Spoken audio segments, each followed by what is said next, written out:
Pernah kebayang nggak gimana ceritanya sebuah peradaban yang dulunya jadi pusat ilmu pengetahuan dunia bisa mengalami pasang surut yang, wah, dramatis banget. Yuk kita telusuri bareng-bareng perjalanan luar biasa peradaban Islam.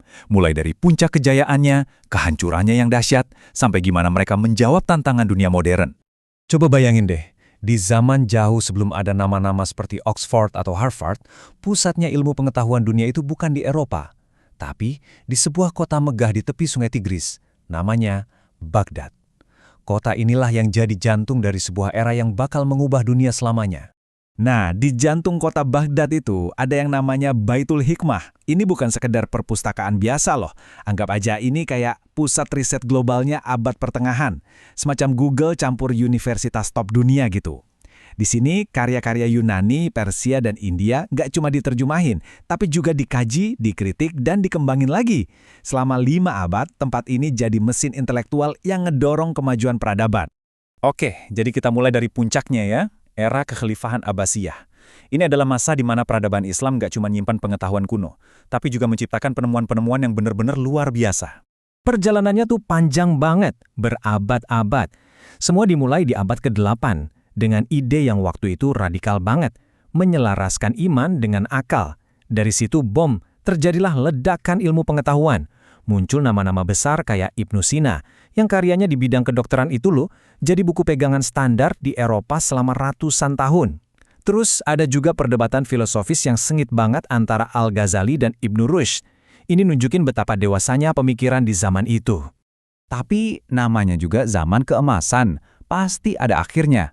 Dan akhir dari era ini bukan kemunduran yang pelan-pelan, bukan. Ini adalah kehancuran yang tiba-tiba, mengerikan, dan langsung mengubah arah sejarah. 1258. Coba deh, ingat-ingat tahun ini. Ini adalah titik baliknya. Momen yang menentukan segalanya. Kutipan ini benar-benar bikin merinding ya. Ini gambaran kehancuran yang tak terbayangkan. Di tahun 1258 itu, pasukan Mongol datang dan meluluh lantahkan Baghdad. Ini bukan cuma soal bangunan yang hancur. Ini penghapusan memori kolektif. Baitul Hikmah dibakar, dan semua kemajuan intelektual yang udah dibangun 500 tahun lenyap dalam sekejap. Lukanya dalam banget. Jadi, jatuhnya Baghdad itu bukan cuma satu kota yang hancur. Ini seperti server utama dari jaringan internet intelektual global zaman itu tiba-tiba offline. Jaringan para ilmuwan dari Spanyol sampai Persia putus total. Akibatnya, terjadi perpecahan dan kemandekan pemikiran yang efeknya terasa sampai berabad-abad kemudian. Tapi, ceritanya nggak berhenti di situ. Peradaban Islam itu nggak mati. Justru, dari puing-puing kekhalifahan Abbasiyah, ia bangkit lagi. Bukan sebagai satu kekuatan tunggal, tapi dalam 3 wujud kekaisaran baru yang sama-sama kuat dan punya ciri khas masing-masing. Nah, 3 pewaris ini kemudian membentuk peta kekuatan baru. Di Turki, kita punya Kekaisaran Utsmani, sebuah raksasa militer Sunni yang nantinya berhasil menaklukkan Konstantinopel. Terus di Persia, ada Safawi yang menjadikan Islam Syiah sebagai identitas negara dan pusat kebudayaan. Dan di India, muncul Kekaisaran Mughal yang terkenal dengan kebijakan toleransi universalnya.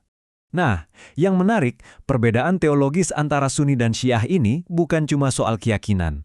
Ini jadi urusan geopolitik besar-besaran. Persaingan antara Utsmani yang Sunni dengan Safawi yang Syiah ini bukan sekedar perdebatan di atas kertas. Ini adalah persaingan 2 superpower yang menentukan siapa bersekutu dengan siapa dan siapa berperang dengan siapa di Timur Tengah selama ratusan tahun. Ya, sejarah itu kayak roda berputar kan? Sama seperti Abbasiyah sebelumnya, 3 kekaisaran besar ini pun akhirnya sampai juga di fase kemunduran mereka. Penyebabnya, kombinasi masalah dari dalam dan tekanan dari kekuatan baru yang lagi naik daun. Polanya tuh seringkali sama loh di sejarah. Penerusnya mulai lemah, cuma bisa hidup mewah. Terus ada perebutan kekuasaan internal yang merusak dari dalam. Ditambah lagi, korupsi merajalela di kalangan elit. Dan yang paling fatal, militernya nggak diupdate, nggak modern. Nah, pas mereka lagi lemah-lemahnya gini, dari luar datang tekanan baru. Kekuatan Eropa yang makin modern dan kuat, seperti yang dialami Mughal dengan Inggris di India. Dari puing-puing era kekaisaran inilah, muncul satu pertanyaan besar di abad ke-19 dan 20. Oke, terus kita harus gimana menghadapi dunia modern yang didominasi kekuatan dan ide-ide dari Barat? Pertanyaan ini memicu lahirnya gelombang pemikiran baru yang kita kenal sebagai modernisme Islam. Intinya begini, gerakan ini bukan mau meninggalkan Islam. Justru sebaliknya, mereka mau merevitalisasi, mau nge-charge ulang semangat Islam. Para pemikir ini bilang, pintu ijtihad, yaitu penalaran dan interpretasi rasional, harus dibuka lagi. Mereka mengkritik cara berpikir tradisional yang kaku, yang mereka anggap jadi biang keladi kemunduran. Responsnya pun macam-macam, gak cuma satu. Ada yang lewat jalur politik, kayak Al-Afghani, yang ngajak semua muslim bersatu buat melawan kolonialisme. Muridnya, Muhammad Abduh, ngambil jalur yang lebih praktis. Benerin dulu dari dalam lewat pendidikan dan sosial. Sementara itu, Muhammad Iqbal nawarin kebangkitan lewat jalur filosofis, mengajak untuk memperbaharui semangat individu, sebuah ide yang nantinya jadi inspirasi lahirnya negara Pakistan. Nah, pertanyaan ini membawa kita kembali ke hari ini. Kalau kita lihat lagi ke belakang, kisah peradaban Islam ini kan sebuah siklus yang terus berulang ya. Ada masa jaya, ada krisis, lalu ada pembaruan lagi.